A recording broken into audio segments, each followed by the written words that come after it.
자, 오늘은 아마 여러분들이 대부분 어린이들의 부모님들이실 거예요.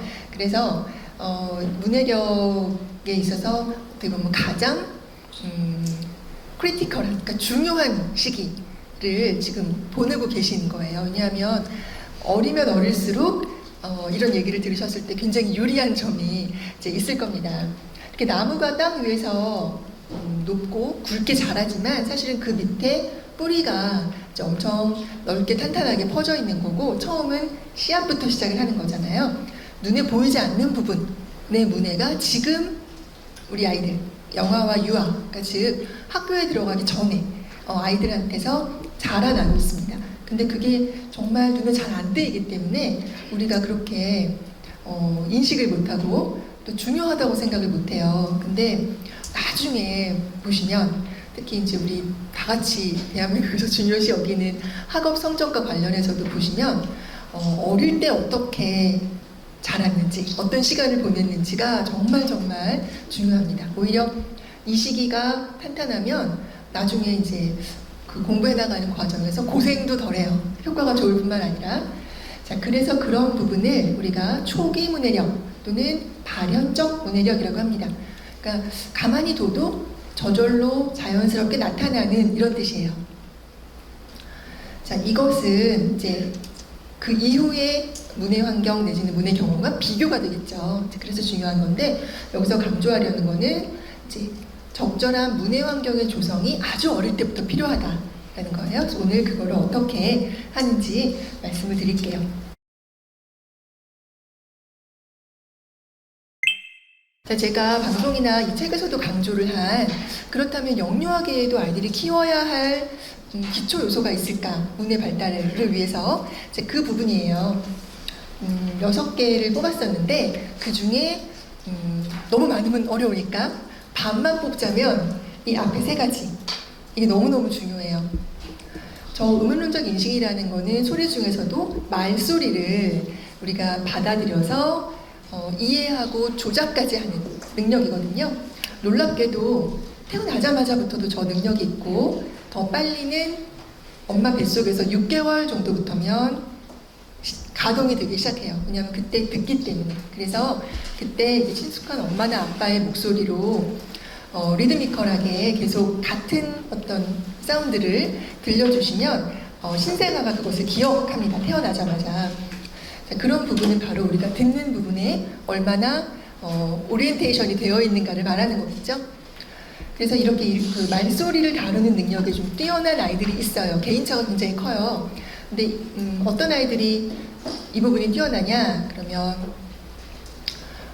노래나 음악 좋아하는 아이들, 그리고 한번 들은 그런 소리 같은 거 잘 기억하는 아이들, 그리고 말이 뭐 꼭 빠를 필요는 없는데 어쨌든 발달을 했을 때 말을 잘 사용하는 아이들, 그리고 무엇보다도 듣는 것, 들은 것을 가지고 이렇게 차이를 구별할 수 있는 능력이 저기의 핵심입니다. 그래서 이게 뛰어나면 일단 영아기에 모국어의 단어를 습득하는 능력이 뛰어나고요. 그리고 유아기 이후 문자를 배울 때, 그래서 읽기 능력을 발달시켜 갈 때 또는 제대로 철자를 쓸 때 굉장히 잘하게 되고요. 또 외국어를 처음 배우게 될 때도 밑바탕이 되는 굉장히 중요한 스킬입니다. 뭐 이걸 위해서는 다른 게 없고요. 아이한테 인간의 말소리를 많이 들려주세요. 그런데 그게 희한하게도 텔레비전, 라디오에서 나오는 것 같은 소리만으로는 효과가 없어요. 그래서 의미를 담고 있는 말을 친숙한 어른이 옆에서 많이 해주는 거, 그게 굉장히 중요합니다. 그 다음 이제 이해력인데요. 정말 중요한 부분이에요. 오히려 음론적 인식보다도 더 아이들이 차이를 가지고 오는 부분인데, 어릴 때는 읽고 이해하는 것부터 크지 않으니까 듣고 이해하는 것부터 큽니다. 근데 그 부분이 잘 된 아이들이 이제 학교 들어가서부터 내내 수업하는 거를 잘 빨아들이고 공부를 잘 하게 되어 있어요. 그러니까 굉장히 중요한 부분이겠죠. 근데 이거 역시 많이 듣는 것을 통해서 발달을 해요. 그리고 단순한 말소리가 아니라 어떤 내용을 담고 있는 이야기, 즉 스토리 같은 걸 담고 있을 때, 아, 그런 뜻이구나, 내지는 그런 뜻이겠지라고 추측하는 부분까지 같이 중요합니다. 그래서 이게 크기 위해서는 역시나 똑같아요. 대화, 그리고 그림책 읽어주기. 그걸 통해서 의외로 어렵지 않게, 그러나 아주 꾸준히 쌓여야만 하는 그런 경험을 통해서 발달하게 되어 있습니다. 그다음에 어휘력인데요. 아이들이 딱 학교 들어가기 시작하는 그 시점에 이미 아이들에게서는 어휘력의 차이가 어마어마하게 납니다. 그래서 이 개인차라는 부분이 참 무서운 파트가 바로 어휘력인데요. 그러니까 단어를 얼마나 아는지이고요. 또는 새로운 단어를 만났을 때 그거를 내 걸로 만들 수 있는 능력도 여기에 들어가요. 근데 그 이후 아이들의 읽기 능력이나 언어 능력, 그 밖에 정말 모든 과목에 걸친 학습 부분에 영향을 주는 게 바로 어휘력입니다.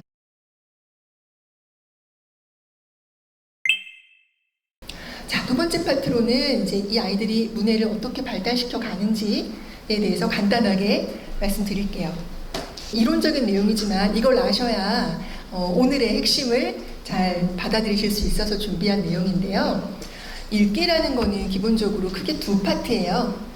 그 알파벳 같은 걸 놓고 소리값을 적용시켜서 이거를 잘 읽어낼 수 있느냐, 즉 암호를 푸는 것 같이 해도 할 수 있느냐라는 거고, 이게 지금 여러분들이 유아와 특히 초등학교 저학년 아이들에게 요구하는 그런 핵심적 특성일 거예요.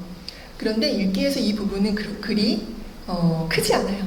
더 큰 부분은 바로 뒤에 있는 이해입니다. 그러니까 독자로서 글을 읽고 그게 무슨 내용인지 아는 것이 읽기의 핵심이라는 거예요. 근데 지금 우리는 이제 어린이들을 얘기하고 있으니까 조금 더 해독적으로 포인트를 옮겨볼게요. 이거를 가르치기 위해서 그동안 제가 말씀드렸던 그 100여 년 조금 넘는 그 시간 동안 이제 여러 가지 고민들을 사람들이 했겠죠. 그래서 어느 때부터 이제 많이 사용이 되던, 특히 19세기 중반 학교 교육이 시작되면서부터 이제 일명 그 파닉스처럼 영어에서 작은 글자 하나를 가르치면서 이게 무슨 소리가 나, 이런 단어에 들어가 라고 가르쳤던 그 방식이에요. 그러니까 작은 단위부터 하나하나씩 지도를 하기 시작하는 것이 중요하다라고 보는 거고요, 순서상. 그래서 바텀업, 상향식의 접근이라고 합니다. 근데 이 방식은 말 그대로 학교에서 썼던 거기 때문에 관습적인 걸 중요해요. 제대로 읽고 제대로 쓰는 거. 장점은 대그룹의 아이들을 놓고 이런 방식으로 가르치기가 좀 적합하다라는 것, 그리고 체계적이다. 오늘은 A 가르치고 내일은 B 가르치면 되는 거라서요. 그러면 되고, 또 결국은 읽어내는 거, 해독을 할 때 훈련을 잘 시켜주는 그런 장점이 있어요. 그런데 이제 문제는 아까 체계적이라고 말씀드렸던 게 좀 지나쳐서 생긴다라는 거라서요. 아주 분석적이고 논리적이고, 그것은 바꿔 말하면 어린아이들한테는 지루해요. 재미가 없어요. 그리고 그렇게 자 오늘은 이 글자를 배우자 이렇게 가르치는 게 아이들의 언어 생활과는 떨어져 있는 걸 어른들이 그냥 훅 가지고 오는 거라는 거죠. 그래서 초등학교 이후에선 괜찮은데 어린아이들한테는 좀 불리하다 라는 문제가 있어서 한 1980년대 미국에서부터 시작이 돼서 등장을 했던 반대 접근이 whole language, 총체적인 언어 접근이에요. 그러니까 이거는 아이들이 쓰는 언어 그대로를 쓰면서 제대로 가르쳐보자, 이런 거였습니다. 저기 이야기부터 시작하고 그걸 중시한다라는 거여서요. 대화 들려주고 노래 가르쳐주고 동시에 같이 읽고, 무엇보다도 문학, 즉 그림책을 많이 읽어줌으로써 아이들이 그러다 보면은 글자 다 깨우쳐, 이걸 노린 거예요. 근데 실제로 주변에서 그런 아이들 보셨죠? 걔는 책만 좀 읽어줬는데 벌써 한글 다 한대, 이런 아이들이 꽤 됩니다. 그런데 이제 여기서도 문제는 생겨요. 그거랑 관련된. 그래서 여기서는 지금 이제 하향식 접근이고요. 장점이 뭐냐면 굉장히 아이들 스타일이다. 특히 영유아에게 맞는다라는 거. 그리고 재미있다라는 부분. 이런 부분이 장점이라면, 이거를 이제 유행처럼 세계가 막 따라가다가 먼저 시작한 미국에서 먼저 문제점이 발견이 됐어요. 뭐였냐면 아이들이 3학년, 5학년 이렇게 나이가 들었는데도 제대로 못 읽는 아이들의 수가 너무 많아졌던 거예요, 미국에서. 그래서 아이고 이거 큰일 났네 하고 원인을 찾아보니까 이 유행에 따라 이렇게만 했더니 못 따라오는 아이들의 숫자가 너무 커졌던 거죠. 그래서 제가 말씀드렸던 대로 책만 읽어줬는데 거기서 그런 거였구나 하고 알아채는 아이들은 있지만 수적으로 많지 않아요. 그래서 특히 우리나라 거는 좀 쉽지만 영어 같은 거는 더 어려웠을 겁니다. 그래서 전체 집단 아이들이 다 따라올 수 있도록 하기 위해서는 또 이것만으로 부족하다가 밝혀진 거예요. 그래서 그 이후 세계적으로 지금의 추세는 밸런스드 어프로치, 균형적인 접근입니다. 앞서 말씀드렸던 두 가지 접근의 장점을 혼합하자라는 거예요. 그래서 우리가 초등학교 가서 다 가르쳐 주니까 아무것도 하고 갈 필요 없어 라고 생각하는 것도 문제고요. 너무 빡빡하게 어릴 때부터 글자 다 가르치는 것도 문제거든요. 그래서 제가 아까 말씀드린 대로 유아에게 맞는 방식으로 문해활동을 충분히 하면 바로 이 밸런스드 어프로치를 구현하게 되는 거예요. 근데 이 부분을 유아교육 현장에 계시는 많은 선생님들도 그렇게 잘 모르세요.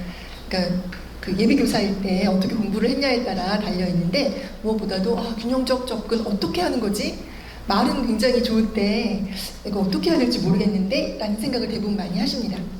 근데 오늘의 주제, 그 문해력 유치원이라는 저희 방송과 책에 저희가 이제 구성해서 실은 내용이 바로 이 균형적 접근에 기반을 두고 있어요.